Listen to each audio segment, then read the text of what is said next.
Hello everyone, आप सबका स्वागत है आपके अपने YouTube channel SG coding hub में। मेरा नाम है यशु परमार और मैं आज बात करने जा रहा हूँ कंडीशनल स्टेटमेंट्स के पार्ट 2 की। कल हमने क्या किया था? कल हमने कंडीशनल स्टेटमेंट्स पढ़े थे। कुछ कंडीशनल स्टेटमेंट्स क्या थे? कंडीशनल स्टेटमेंट वो स्टेटमेंट होते हैं जो किसी पर्टिकुलर कंडीशन के ऊपर वर्क करते हैं। ये 3 तरह के होते थे, if statement, if else statement और इफ एल्स स्टेटमेंट, जिसमें से कल हमने इफ और इफ एल्स को देख लिया था। आज हम किसको देखने जा रहे हैं? इफ एल्स स्टेटमेंट को। तो जरा थोड़ा सा पीछे एक बार रिकॉल कर ले रहे हैं, कल हमने क्या करा था, फिर हम आगे की कहानी शुरू करते हैं। सबसे पहले हमने कल पढ़ा था इफ स्टेटमेंट। इफ स्टेटमेंट क्या होता है? If statement test a condition. If the condition evaluates to true, then the statements under the body of if are executed, otherwise they are ignored by the interpreter. if statement क्या था? एक condition check करता था। अगर वो condition true होती थी तो स्टेटमेंट्स if के अंदर जो भी होते थे वो एग्जीक्यूट हो जाते थे। अगर कंडीशन फॉल्स होती थी तो if के अंदर जितने भी स्टेटमेंट्स होते थे वो एग्जीक्यूट नहीं होते थे, इग्नोर हो जाते थे। ठीक है, फिर हमने कल कुछ प्रोग्राम देखे थे। आप याद रखिएगा, एक इंपॉर्टेंट पॉइंट कल बताया था मैंने कि एवरी नॉन जीरो वैल्यू के लिए इफ स्टेटमेंट क्या होगा? हमेशा एग्जीक्यूट होगा। यानी इफ हमेशा और हमेशा जीरो और false, keyword false, F capital होगा, इन दो के लिए एग्जीक्यूट नहीं होगा, बाकी सब के लिए एग्जीक्यूट हो जाएगा। फिर बात करी थी हमने इफ एल्स स्टेटमेंट की। इफ एल्स स्टेटमेंट क्या होता है? अभी तक हमने इफ स्टेटमेंट में पढ़ा था कि इफ में अगर कंडीशन चेक होती है तो कंडीशन ट्रू होगी तो इफ वाला पार्ट चल जाएगा, अगर कंडीशन फॉल्स होगी तो इफ वाला पार्ट नहीं चलेगा।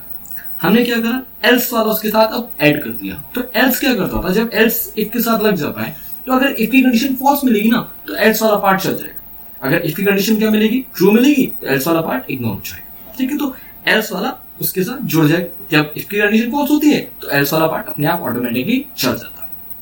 कल हमने कुछ प्रोग्राम देखे थे, right a program to check whether a number is even और ऑड, इस टाइप के कुछ हमने प्रोग्राम देखे थे। ठीक है, कल का मेरा वीडियो एक बार जरूर देख लीजिएगा, इंपॉर्टेंट है। ठीक है, ये बेस है, कंडीशनल स्टेटमेंट्स, लूप्स, ये सारी चीजें ना आपकी हर प्रोग्रामिंग लैंग्वेज में आती हैं और लगभग मोटामाटी ऑलमोस्ट सेम तरीके से वर्क करती है। तो इंपॉर्टेंट है, कंसेप्ट बिल्डिंग के लिए बहुत ज्यादा इंपॉर्टेंट है ये कंडीशनल स्टेटमेंट्स। ये एक्चुअली डिसीजन मेक करने में हमारे काम करते हैं कि हमें कैसे डिसीजन लेना है, ये लेना है, वो लेना है, कोई और लेना है, ये इसमें काम करते हैं हमारे। ठीक है, अच्छा, तो आज हम स्टार्ट करने जा रहे हैं इफ एलिफ स्टेटमेंट की। तो देखिए इफ एलिफ की हमें जरूरत क्यों पड़ी? देखिए कल हमने क्या किया था? कल हमने इफ एल्स पढ़ा था। ठीक है, इफ एल्स स्टेटमेंट पढ़ा था। ये क्या कर रहा था? ये एक्चुअली 2 कंडीशंस के लिए था। मतलब मेरे पास 2 रास्ते थे, पहला रास्ता और दूसरा रास्ता।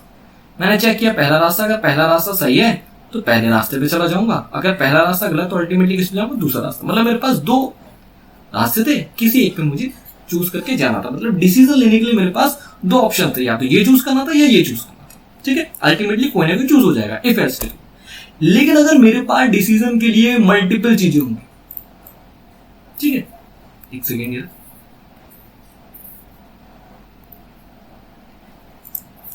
अगर मेरे पास डिसीजन के लिए मल्टीपल रास्ते होंगे तो मैं उसको कैसे चूज करूंगा? ठीक है, अब ये इफ एल्स तो हो नहीं पाएगा क्योंकि इफ एल्स क्या करता है? सिर्फ 2 ही डिसीजंस के लिए होता है। तो मल्टीपल जब भी मेरे पास डिसीजन लेने के लिए ऑप्शंस आएंगे तो मैं किसका यूज करूंगा? इफ एलिफ का। ठीक है, एक्चुअली एलिफ क्या है? एल्सिफ का ही एक सिनोनिम है। ठीक है, एल्सिफ को मैं एलिफ लिखते हैं, तो मल्टीपल कंडीशन हम एलिफ के साथ चेक कर सकते हैं। देखते हैं कैसे। अब एलिफ के क्या होता है बच्चा? ये सिंटेक्स, पहले इफ लगाते हैं, फिर वही एक्सप्रेशन, कंडीशन चेक होती है। अगर ये कंडीशन ट्रू है तो ये वाला पार्ट चल जाएगा, अगर ये फॉल्स है तो नेक्स्ट एलिफ चेक होता है। अगर नेक्स्ट एलिफ ट्रू है तो एलिफ चल जाएगा, उसके बाद नीचे कुछ भी लिखा हो वो इग्नोर हो जाएगा। अगर ये एलिफ क्या है मेरा? फॉल्स निकला तो नेक्स्ट वाली एलिफ चेक करेगा। ऐसे बहुत सारे हो सकते हैं। ठीक है, तो अल्टीमेटली हर इफ एलिफ को चेक करेगा। जो पहला इफ या एलिफ सही निकल जाएगा वो एग्जीक्यूट हो जाएगा, उसके बाद नीचे लिखे हुए जितने भी स्टेटमेंट को चेक ही नहीं करेगा, वो इग्नोर हो जाएंगे। अच्छा, ये जो एल्स स्टेटमेंट होता है ये इसके साथ ऑप्शन होता है। देखिए मैंने लिखा ही नहीं है। ठीक है, अगर मैंने एल्स स्टेटमेंट इफ एलिफ के साथ लगाया है तो इफ एलिफ के अगर सारे कंडीशंस क्या मिले? फॉल्स मिले, मतलब सारे इफ एलिफ मेरे फॉल्स होते लगे कंडीशन में, तो अल्टीमेटली अगर एल्स लगा तो एल्स वाला पार्ट चल जाएगा। मतलब तब आउटपुट में जो भी एल्स के अंदर स्टेटमेंट होंगे वो एग्जीक्यूट होंगे। लेकिन अगर एल्स नहीं लगाया है और इफ एलिफ के सारे फॉल्स निकल गए तो कुछ भी एग्जीक्यूट नहीं होगा। इफ एलिफ भी एग्जीक्यूट नहीं होगा, एल्स लगाए तो कुछ भी एग्जीक्यूट नहीं होगा। ठीक है, देखते हैं लाइक प्रोग्राम से हम एक प्रोग्राम बनाने वाले। Right a program to input a number and check whether it is negative or positive. ठीक है, अब देखिए अगर हम बात करते हैं नेगेटिव और पॉजिटिव नंबर की, तो वो नंबर जो जीरो से बड़े होते हैं, जो क्या होते हैं, जीरो से बड़े होते हैं, ठीक, वो सारे क्या होते हैं, पॉजिटिव, और जो जीरो से छोटे होते हैं वो क्या होते हैं, नेगेटिव। और जीरो टेक्निकली अगर हम बोले तो जीरो ना तो नेगेटिव है ना तो पॉजिटिव है, जीरो क्या है अपने आप में, जीरो। तो हम ये चेक करने आ रहे हैं इफ एल्स। देखिए मैंने एक नंबर लिया है, इनपुट कराया, int input enter a number, ठीक है। अच्छा चेक किया, अगर n जीरो से क्या है, बड़ा है, तो print n is positive. Elif अगर n जीरो से क्या है, छोटा है, तो प्रिंट क्या करते हैं, n इज नेगेटिव। जीरो से छोटा नहीं है, जीरो से बराबर नहीं है, मतलब क्या है, वो जीरो है, तो फाइनली प्रिंट क्या हो जाए, प्रिंट n इज सी। ठीक है, देखिए मान लीजिए यूजर ने n की वैल्यू इनपुट कराई 3, तो चेक करेगा क्या 3 जीरो से बड़ा है, भाई साहब बिल्कुल बड़ा है, तो आउटपुट में आएगा n यानी 3 इज पॉजिटिव। ठीक है, मान लेते हैं इस प्रोग्राम को दोबारा चलाते हैं। अब यूजर ने n की वैल्यू क्या इनपुट कराई, -5 कराई, तो चेक किया क्या -5 जीरो से बड़ा है, नहीं भाई जीरो से बड़ा नहीं है, तो ये जैसी फॉल्स निकली, ये नीचे वाला एलिफ को चेक करें, क्या n क्या -5 जीरो से क्या है, छोटा है, कंडीशन में ट्रू मिली, ट्रू मिलती है, प्रिंट क्या होगा, -5 इज नेगेटिव। कौन सा चल जाएगा, -5 इज नेगेटिव, ये वाला चल जाएगा। ठीक है, मान लीजिए यूजर ने अब एंटर करा दी 0, ठीक है, क्या 0 0 से बड़ा है, नहीं भाई, नेक्स्ट चेक करेगा, क्या 0 से छोटा है, नहीं भाई 0 0 छोटा भी है, तो अल्टीमेटली कौन चल जाएगा, एल्स वाला पार्ट चल जाएगा, मतलब आउट में जाएगा 0 इज 0। ठीक है, अच्छा मान लीजिए अगर हमारे में ये वाला पार्ट, एल्स वाला पार्ट इस प्रोग्राम में लिखा ही नहीं होता, और तब हम एंटर कराते 0, तो ये चेक होता है क्या 0 0 से बड़ा है, नहीं भाई 0 0 से बड़ा नहीं, ये वाली फॉल्स होती है। फिर एलिफ चेक होता है क्या 0 0 से छोटा है, नहीं भाई ये भी कंडीशन होती है, फॉल्स होती है, क्योंकि अब एल्स वाला पार्ट मैंने लगाया ही, तो आउटपुट में कुछ भी नहीं आता, ना तो पॉजिटिव आता ना ही नेगेटिव आता। ठीक है, चलिए इस बार एक बार इस प्रोग्राम को मेरा चला के देखते हैं पाइथन के शेल पे। स्क्रिप्ट मोड पे हम दोबारा गए, फाइल, न्यू फाइल, ठीक है, मैं लिखा int is equal to int input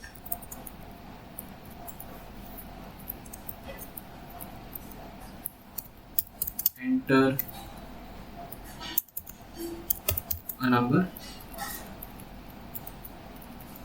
ठीक है, अगर n 0 से क्या है, बड़ा है, तो प्रिंट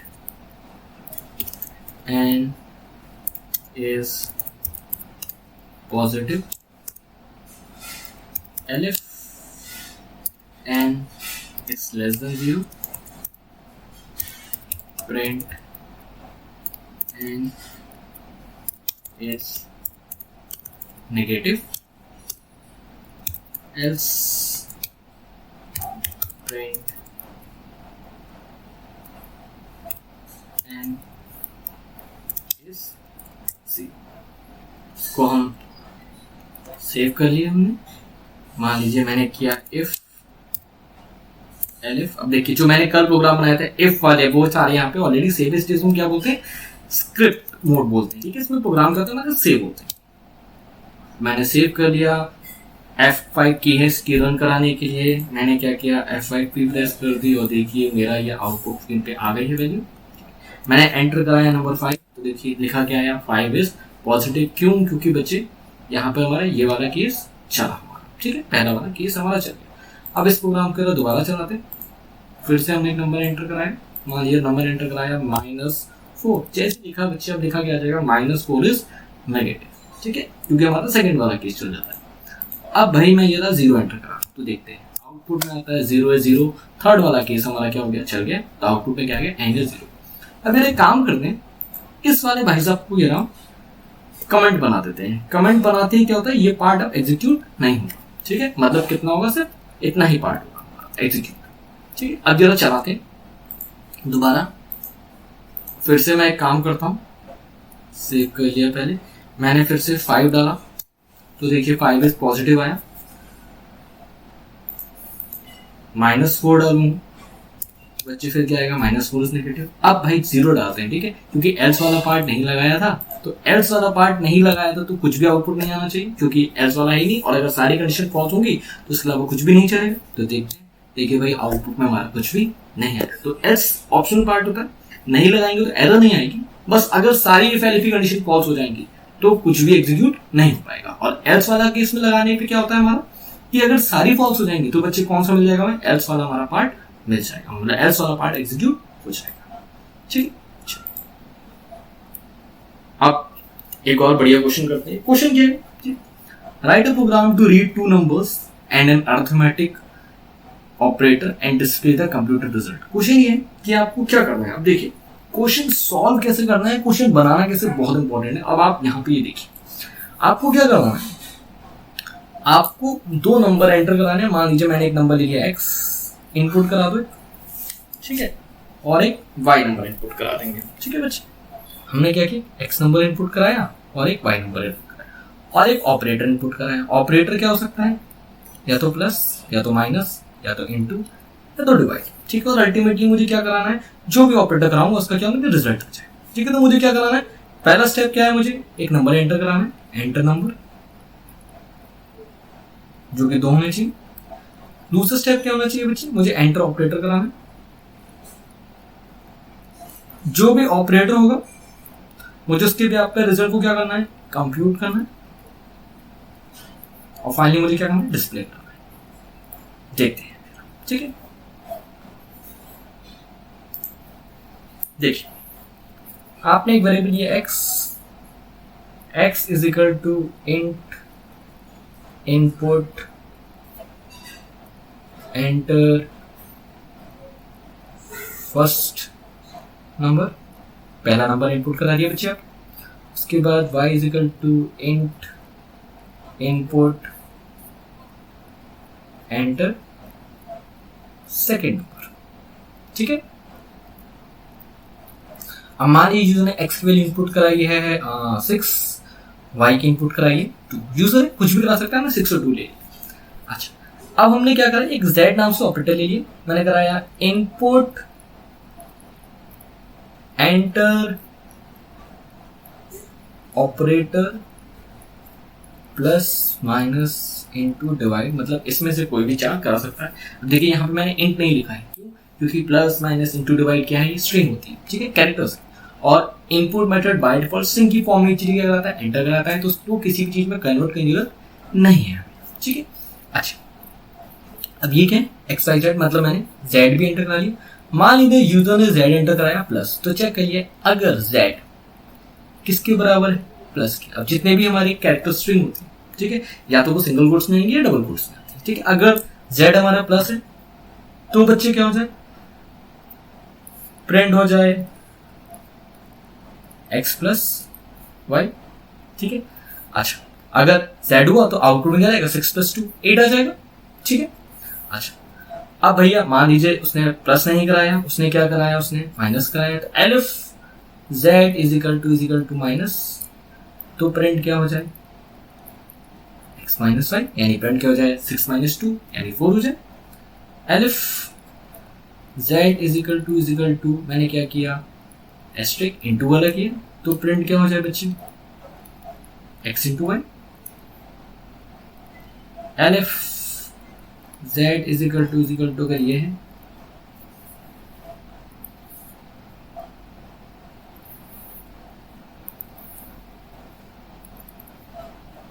तो प्रिंट क्या हो जाए, x/5। और मैं एक अच्छा सा मैसेज दे रहा हूं, else print wrong inputted character. ठीक है, अगर यूजर ने प्लस किया तो ये पहली कंडीशन चेक करेगा, ठीक है, ये क्या करेगा, ये पहली कंडीशन चेक करेगा, ठीक है। प्लस क्या कर देगा, अगर प्लस एंटर कराया तो एक्स प्लस वाई एंटर कर देगा, आउटपुट में दे देगा। अगर प्लस की जगह उससे माइनस कराया तो चेक करेगा क्या प्लस है, नहीं भाई प्लस नहीं है तो दूसरी कंडीशन चेक करेगा। अगर माइनस है तो अल्टीमेटली कौन सा जाएगा, ये वाला चल जाएगा, इनटू है तो ये वाला चल जाएगा, और डिवाइड है तो ये वाला चल जाएगा। इसके साथ मैंने एल्स भी दे दिया। मान लीजिए अगर यूजर इन चारों के अलावा कुछ और कैरेक्टर एंटर कर दिया तो भैया चारों ही फॉल्स हो जाएंगे, तो अल्टीमेटली क्या बन जाएगा, रॉन्ग इनपुट कैरेक्टर। देखते हैं, चला के देखते हैं इस क्वेश्चन को।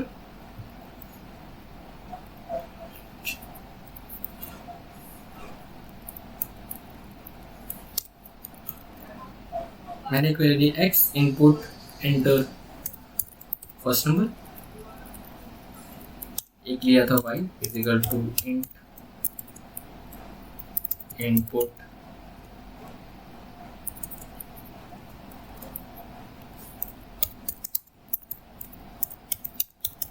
एंटर सेकेंड नंबर, ठीक है बच्चे। एक z लिया input enter operator plus minus into divide, ठीक है। अच्छा, अगर if z is equal to क्या है, प्लस है, ठीक है, तो प्रिंट क्या हो जाए, x प्लस वाई। अब जरा मैं फटाफट टाइपिंग का अपना काम बचा के जरा मैं फटाफट जरा कॉपी पेस्ट कर ले रहा हूँ, ठीक है। अच्छा, यहाँ पे क्या आएगा, एलिफ आएगा, ये सारे क्या है, elif z is equal to minus, तो आउटपुट में क्या जाए, x माइनस वाई। अगर ये इनटू है तो क्या आ जाए, इनटू आ जाए। ये डिवाइड है तो क्या आ जाए बच्चे, डिवाइड आ जाए। और मैं यार इसको एलिफ कर दे रहा हूँ, इसको भी एलिफ कर दे रहा हूँ, ठीक है। प्रिंट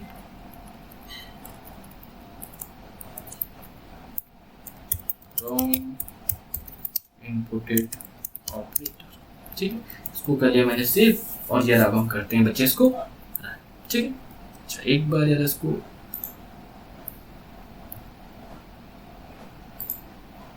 क्लोज करके फिर से चलाते हैं, ठीक है, ताकि हमें पुरानी सारी चीजें ना दिखाई दे, बिल्कुल नया नया दिखाई दे, ठीक है। देखिए एंटर फर्स्ट नंबर, मानिए यूजर एंटर कराया 5, यूजर ने सेकंड नंबर एंटर कराया 3। अब कौन सा ऑपरेटर है, मान लीजिए मैंने एंटर कराया प्लस, में क्या जाएगा 5 + 2 8। अब मैं अगर इसको फिर से एग्जीक्यूट करता हूँ बच्चे, ठीक, F5 फिर से दबाया, एंटर फर्स्ट नंबर 6, एंटर 5, और मैंने ऑपरेटर लिया एस्ट्रिक, उसने क्या दे दिया 30 प्रिंट कर दिया, ठीक है। अब मैं इसको एक बार फिर से एग्जीक्यूट करता हूँ, और मैंने एंटर फर्स्ट नंबर 12 कराया, तो थर्ड नंबर 43 कराया, और मैंने करा दिया ये क्या किया मैंने, अब मैंने ब्रैकेट पैरेंथेसिस, राइट, पैरेंथेसिस मैंने एंटर कर दिया। तो देखिए आपने है रॉन्ग इनपुट ऑपरेटर, क्योंकि आपने प्लस माइनस इनटू डिवाइड का कुछ भी ऑपरेटर यूज नहीं किया था, उसके अलावा कुछ और ऑपरेटर लगाया था, इसलिए इसने क्या दे दी, रॉन्ग इनपुटेड ऑपरेटर। तो ये थी हमारी कहानी इस क्वेश्चन की, ठीक है। अच्छा, अब जरा एक और क्वेश्चन देखते हैं।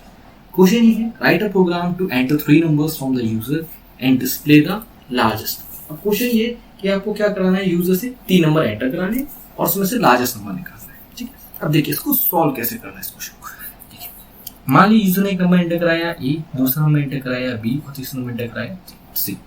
अब हम चेक करेंगे, अगर ए, बी और सी, ए, बी और सी दोनों से बड़ा है तो सबसे बड़ा क्या हो जाए, ए, ठीक है। यानी अगर ए बी से बड़ा है और ए किससे बड़ा है, सी से बड़ा है, पहला केस, तो हमारा सबसे बड़ा कौन सा हो जाएगा, ए बड़ा हो जाएगा, ठीक है, ए बड़ा हो जाएगा। अगर बच्चे हमारा ये वाला केस फॉल्स हो जाता है, ये वाला केस फॉल्स हो जाता है, मतलब ए बी या सी में से बड़ा नहीं है, किसी एक से भी बड़ा नहीं है, मतलब ए सबसे बड़ा नहीं है, तो उस केस में बच्चे क्या होगा, अब ए सबसे बड़ा नहीं है, यानी हंट में कौन बचे, बी और सी, तो दूसरे केस से करेंगे, अगर बी सी से बड़ा है, तो बड़ा कौन हो गया?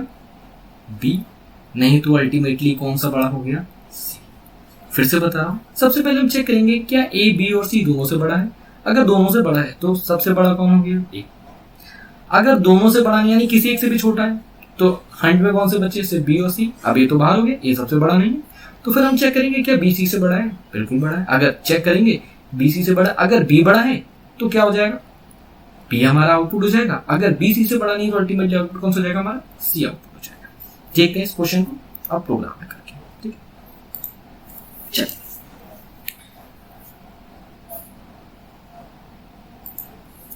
मैंने क्या किया, एक तो नंबर लिया ए, एक नंबर लिया बी और एक नंबर लिया सी, ठीक है बच्चे।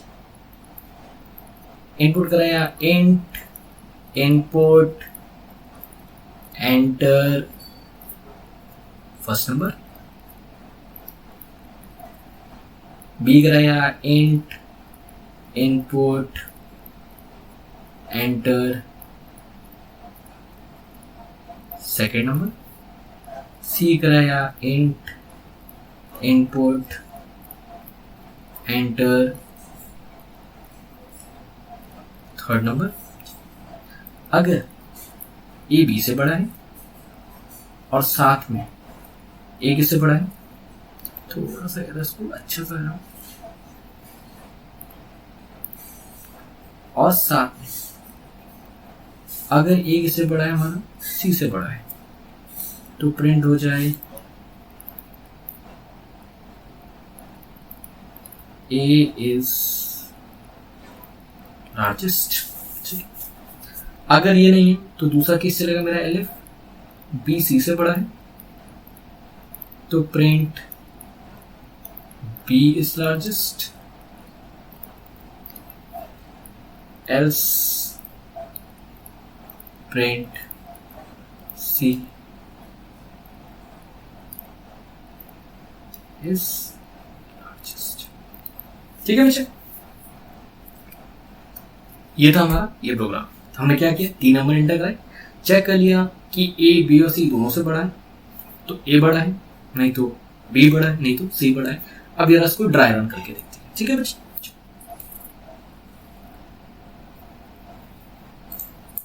मैंने क्या किया, एक नंबर लिया ए, एक नंबर लिया बी और एक नंबर लिया सी। देखिए ये मेमोरी ब्लॉक्स बनाने के अलग डाल दीजिए, बहुत इंपॉर्टेंट होते हैं, बहुत ज़्यादा फायदा होगा जब आप आउटपुट वाले क्वेश्चन करेंगे।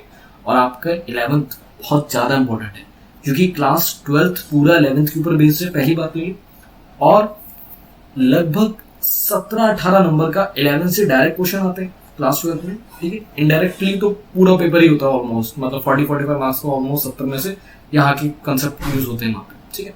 लेकिन डायरेक्टली लगभग 17 से 18 नंबर के क्वेश्चन बन जाते हैं वहाँ पे, तो इसीलिए कह रहा हूँ कि बहुत ज़्यादा इंपॉर्टेंट है, बिल्कुल ध्यान से इसको करिए, बहुत इंपॉर्टेंट है, ठीक है।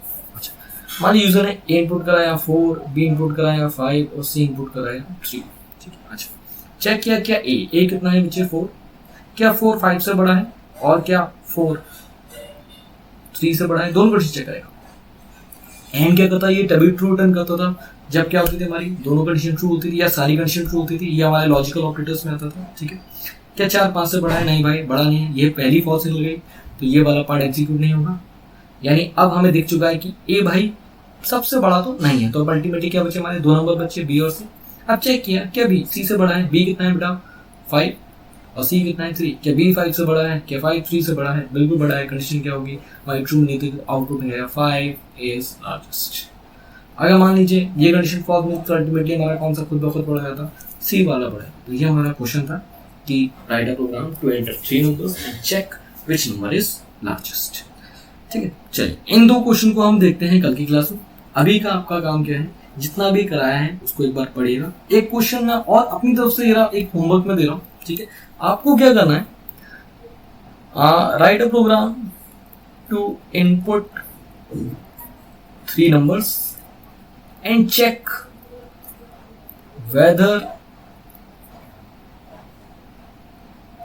which of the number is largest and second largest, मतलब क्या करना है आपको, मान लीजिए आपने ए बी और सी 3 नंबर इनपुट कराए, तो आपको लार्जेस्ट तो बताना ही बताना जो मैंने बता दिया था, और साथ में क्या बताना है आपको, सेकंड लार्जेस्ट बताना है कि आपको सेकंड लार्जेस्ट इनमें से कौन सा है। मतलब मान लीजिए ए की वैल्यू 6 है, बी की वैल्यू 12 है और सी की वैल्यू चलिए मान लीजिए 4 है, तो उसमें लार्जेस्ट कौन सा हो गया बी और सेकंड लार्जेस्ट कौन सा हो गया ए। तो आपको ये आपको बताना है कौन सी, ये प्रोग्राम आप करेंगे आज। ठीक है, चलिए इंपॉर्टेंट कंसेप्ट है बहुत ज़्यादा। ठीक है, आप, मैं फिर आपसे कह रहा हूँ कंसेप्ट बिल्डिंग पे ध्यान दीजिए। एक बार अगर आपका कंसेप्ट बिल्ड हो गया तो फिर आपको आगे बढ़ने से कोई नहीं रोक सकता। हम एक सेशन लेके आएंगे, उसमें हम ये बताएंगे कि क्लास 11th के लिए और क्लास 12th के लिए कंप्यूटर क्यों इंपॉर्टेंट है, क्यों लेना चाहिए। क्योंकि देखिए क्लास 11th और 12th में बेसिकली हम क्या करते हैं, हम पाइथन प्रोग्रामिंग पढ़ते हैं। तो पाइथन प्रोग्रामिंग से पढ़ने से हमें क्या फ़ायदा होगा, ठीक है, हमें उससे पढ़ के हमें क्या मिलेगा। क्योंकि मेरा मानना ये है कि हम क्यों पढ़ रहे हैं कोई भी सब्जेक्ट या टेक्निकली हम क्यों पढ़ रहे हैं, अगर हमें ये पता लग जाए तो हमारा इंटरेस्ट जाग जाता है, हमारे सामने चीज़ें क्लियर हो जाती हैं। जितनी चीज़ें क्लियर हों उतना ही हमें प्रॉब्लम सॉल्विंग के लिए या आगे बढ़ने के लिए आसानी रहती है चीज़ों में। ठीक है, चलिए हम नेक्स्ट सेशन में ये चीज़ें भी डिस्कस करते हैं। तो आई होप कि आपको सेशन पसंद आया होगा। फिर एक बार कह रहा हूँ कंसेप्ट बिल्डिंग पे ध्यान दीजिए, चीज़ें बहुत आसान हो जाएंगी। ठीक है बच्चे, चलिए मिलते हैं हम नेक्स्ट क्लास में। Thank you, have a nice day.